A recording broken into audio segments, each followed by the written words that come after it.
I've been organising events for almost 25 years, and in that time I shudder to think how many venues I've used. I've booked 5-star hotels in Hong Kong, exhibition halls in Amsterdam, music venues in New York, and conference facilities all over the United Kingdom.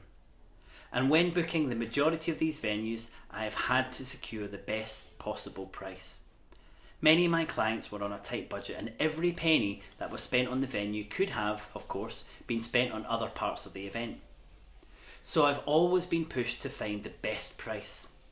It may be you work for an organisation that isn't so cost conscious as many of my clients were, but even if that's the case, my tips for getting the best deal will reflect well on you if you can secure the venue for a great price. Before we cover my 15 tips, I just wanted to highlight the importance of the venue when organising a meeting or any kind of event. The venue is much more than just a physical space where attendees or guests will spend part of their day. It's also the environment where they will work or learn that day.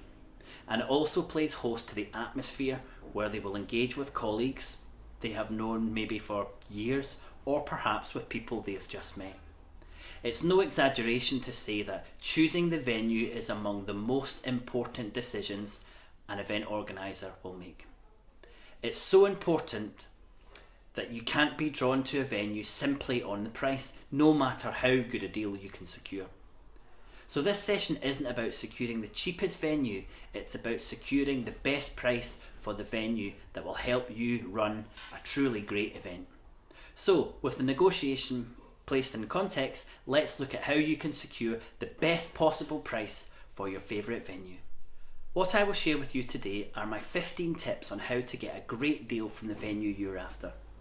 When choosing the venue for your event, it's vitally important that you negotiate a great deal for the hire. And in the world of events, it's fair to say that everything is negotiable. So why am I concentrating on negotiating your venue? Well, it's likely to be the largest single expense for your event, so a small percentage saving here and there can allow you to move money to other areas of the event or onto your bottom line. That's if your event has a profit motive. What underpins my negotiation approach is to only ask the venue for what I think is fair. I never want to push any venue too far. But even with this approach, you will be amazed at how much you can slice off the venue hire if you use only a handful of these tips. You really can cut almost every cost without reducing the quality of your event if you just ask for what you think is fair. And that's perhaps the most crucial point I want to consider as you use these tips. You want to make sure your negotiating approach doesn't reduce the quality of your event. So here's my practical tips on maximising value from your venue. Number 1, if you are using a venue a few times throughout the year, negotiate a special tailored rate. You're in a very strong position if you can book the same venue a few times across a relatively short period of time. So consider doing this, as it makes great financial sense. As you're negotiating on more than one event, your negotiating position is strengthened. You instantly become a more important customer, and they will not want to lose your business. There are other plus points too. Your attendees and your other stakeholders will be familiar with the venue if you use it a few times, and importantly, the venue will be used to dealing with your particular way of doing things. So improving the service you receive as well as reducing the price you pay is a great way to maximise value and a great place to start. Number 2, if you secure a good rate, ask for it to be backdated. Now this may surprise you, but if you do negotiate a reduced rate, you just might be able to ask the venue to backdate that rate to your previous events. I know this could sound a little bit unusual, but you'll be surprised. As I said, everything's up for negotiation. And I know it works because I've done it a few times when I had clients who really had to penny pinch. They actually received credit notes for a few £1,000s for events that they'd already run.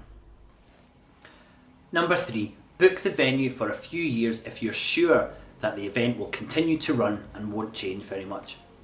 I did hesitate to put this on my list, however, it's relevant for a lot of events. I hesitated because, as a conference architect, that's someone who designs different conference programs for every event, I'm amazed to see organisations signing deals for long periods, up to 20 years in some cases. How do you know what your event will look like in 20 years? However, as we are concentrating on securing the best rate for your venue, this tip makes sense. It's undeniable that you're in a stronger bargaining position if you look to take your event to the same venue for a few years. But as I said, there is a risk associated with this approach, so do consider that if you follow this tip. Number 4. Even if you have found the ideal venue, think long and hard before you actually sign a contract. Ask yourself, can you keep the venue on first option and hold off a bit longer before putting pen to paper? Could you just advertise the city you're holding your event in, rather than naming the venue? Unless the venue is a big selling point, then not naming the venue is unlikely to affect your numbers. So don't go confirming if you don't need to. Most venues will hold the price they've quoted for weeks or even months. Number 5, find what I call the soft things to negotiate. If you've done your first round of negotiation and you still think there is some fair mileage and more negotiation, it's a good idea to concentrate on the areas where there is most margin for the venue. Now, when the venue uses an external supplier, for example a caterer or an audiovisual company, they will have very little room for manoeuvre. However, with the price of tea and coffee, room hire, maybe some equipment they already have on site, you're likely to see more movement. Number 6, can you make anything easier for the venue in exchange for a reduction? Busy venues value time almost as much as they value revenue. Now, if you can save a venue some time, you're likely to be able to see some movement on price. Now, a few years ago, I had a very price sensitive client who ran an event at a brilliant venue called Thomson in London, which is no longer there, unfortunately. We had negotiated on every possible area, but my client was still concerned about the cost. So I called the event manager at Thomson and went through the event running order again. At the end, I asked her if there was anything that we could do with our event that would make their life easier. And there was. The layout of the main room was something we negotiated on. Now, I was flexible on the location of the stage in the main room, and that meant instead of the venue having staff breaking it down and moving it and setting it up for my event, it stayed in the same place as the previous night's event. I exchanged this goodwill for the free hire of a few plasmas and saved the budget another couple of £100. Number 7, making sure the day delegate rate works for you. This tip is for those organisers who may use a DDR.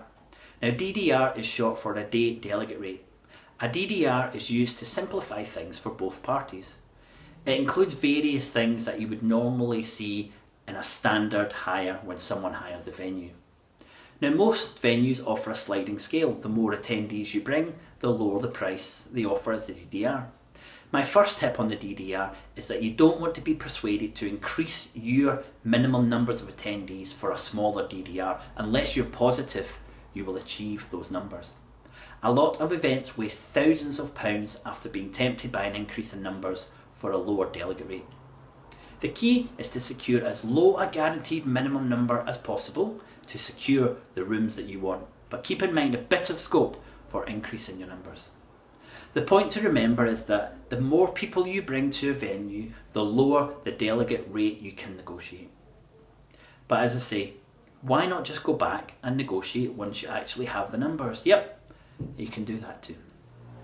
Number 8, learn more about the venue's DDR. A lot of time, organisers assume that paying the DDR is the best way to reduce costs, and this isn't actually always the case. If you're considering using a DDR, you should ask the venue to show you a breakdown of the separate costs they have included in that DDR. There may be things in that rate that you don't actually need. For example, it may come with a audiovisual or 4 refreshment breaks. It might be cheaper to book things separately. Sometimes these are a bargain, and sometimes you can end up spending more for the things you don't need using a DDR. So this tip will make sure you pay the cheapest rate for the things that you need. Number 9, don't pay too little. A word of caution, this is about value and not just about cost. People who say they always get the lowest possible rates for things are the people who tend to get the poorest service. Now, if you screw a venue down too much, they will cut back on staff, maybe give you a smaller space for your refreshments and lunch, and it will be your attendees who will feel squeezed. It's about finding the balance. Now, number 10, really consider if using a venue booking agency is the best approach. I want to spend a bit of time covering venue booking agencies and venue websites. And for those watching live, I would really like to hear your experiences about using agencies so I can respond on the chat.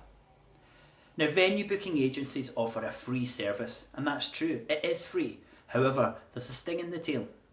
They get paid for introducing you to the venue, and this in the end costs you money. If an agency books your venue, the venue will have much less room for manoeuvre, as they will have already paid between 8 and 10% to the agency. Yep, that's how much these agencies and websites receive from the venue when they introduce you. Now, I tend to use venue agencies and venue listing websites if I don't know a city particularly well, or if I have a very tight deadline to find a venue. Otherwise, a couple of days spent on searching and calling venues, and then putting in place my negotiating tips. This is the way that I tend to reduce the costs for my client. So if you use an agency, make sure you get as much value from them as possible. Ask them to arrange your visits, come with you, introduce you to other event organisers who have used the space, and definitely ask them for other options that you just wouldn't normally consider. Otherwise, think long and hard about using an agency. But really, now that you know these tips and you're almost a crack venue negotiator, you probably won't use a booking agency. Number 11, don't go for the squeezed middle. The next 2 points can be quite controversial, so I will speak from my own personal experience. I don't think there is anything wrong with running events on Mondays or Fridays. And in October, I ran an event for a client on a Saturday, and this worked out beautifully. Now, most venues charge their highest rates for Tuesday, Wednesday and Thursday, so if you want maximum value, avoid those days. You'll still get the same level of service from the venue, no matter what day you choose. Interestingly, it's often the other way around for academic and some public venues. It's cheaper to book weekdays as they aren't staffed at the weekend. Even when the space is sitting empty, it's more expensive to book. So weekends can be cheap or mega expensive.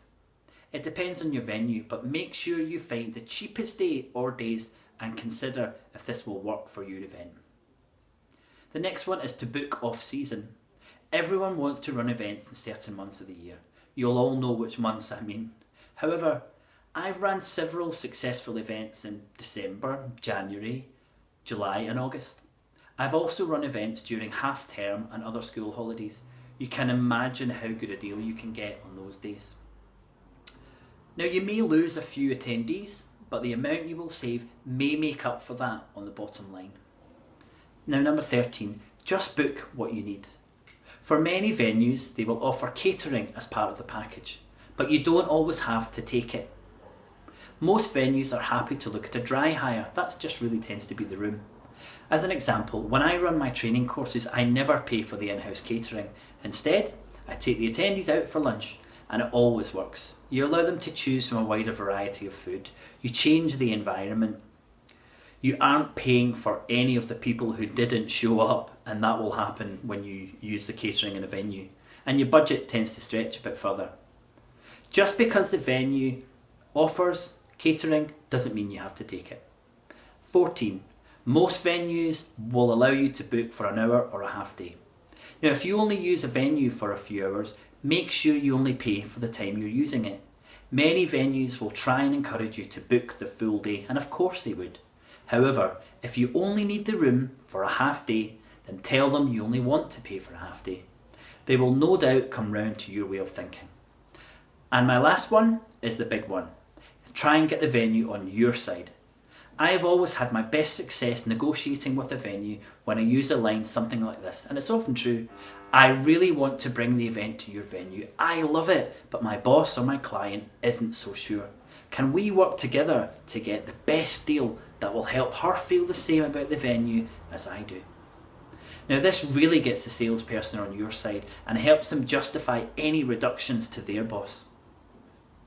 So that's it, 15 tips to help you secure a great deal on your venue. And it's time to recap.